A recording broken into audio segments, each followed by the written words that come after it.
ഒരു കാര്യം ഞങ്ങൾ ഈ നാട്ടില് വലതുപക്ഷത്തോട് വർഗീയവാദികളോട് ഇപ്പൊ ഭരണം കിട്ടിയ UDFകാരോട് ഞങ്ങൾ മര്യാദക്ക് പറയുന്നു.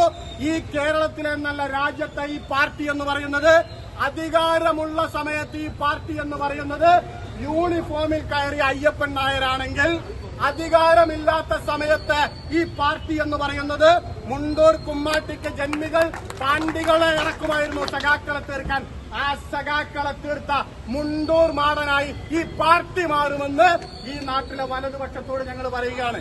എല്ലാ റെയ്ഡും നടക്കട്ടെ, എല്ലാ അന്വേഷണവും നടക്കട്ടെ, ഒരു അന്വേഷണത്തിനും ഞങ്ങളെതിരല്ല. പക്ഷെ ഒരു കാര്യമുണ്ട്, ഈ പാർട്ടിയെ തകർക്കാൻ, ഇതിന്റെ നേതൃത്വത്തെ ഇല്ലാതാക്കാൻ, അതുവഴി വർഗീയവാദികൾക്കും വലതുപക്ഷത്തിനും ഈ കേരളത്തിന്റെ മണ്ണിൽ ഇങ്ങനെ അടയിരുന്നു പോകാം എന്നാണ് നിങ്ങൾ കരുതുന്നതെങ്കിൽ 140 സീറ്റിൽ പരാജയപ്പെട്ടാലും ഈ കേരളത്തിന്റെ തെരുവുകളിൽ സമരമായി ഞങ്ങൾ ഉണ്ടാകും, ഈ പാർട്ടി ഉണ്ടാകുമെന്ന് ഓർമ്മപ്പെടുത്തൽ മാത്രമാണ് ഈ അവസരത്തിൽ നടത്താനുള്ളത്. നോക്കൂ, ഈ കേരളത്തിൽ ഇന്നുവരെ കണ്ടിട്ടില്ലാത്ത രൂപത്തിൽ സംഘപരിവാറിന് വിധേയമായ ഒരു ഗവൺമെന്റ് ഉണ്ടാവുകയാണ്. എല്ലാ മേഖലയിലും സംഘപരിവാറിന്റെ ഏജന്റുമാര് വെച്ച് സംഘപരിവാർ പറയുന്നത് പോലെ ഭരിക്കുന്ന RSSന്റെ ചെരുപ്പ് നക്കിയായിട്ടുള്ള കേരളത്തിലെ മുഖ്യമന്ത്രിക്കും കേരളത്തിലെ ആഭ്യന്തര വകുപ്പ് മന്ത്രിക്കും തൽക്കാലം കീഴടങ്ങാൻ കേരളത്തിലെ ഇടതുപക്ഷം, കമ്മ്യൂണിസ്റ്റ് പാർട്ടി തീരുമാനിച്ചിട്ടില്ല എന്ന് മാത്രം സൂചിപ്പിച്ചുകൊണ്ട്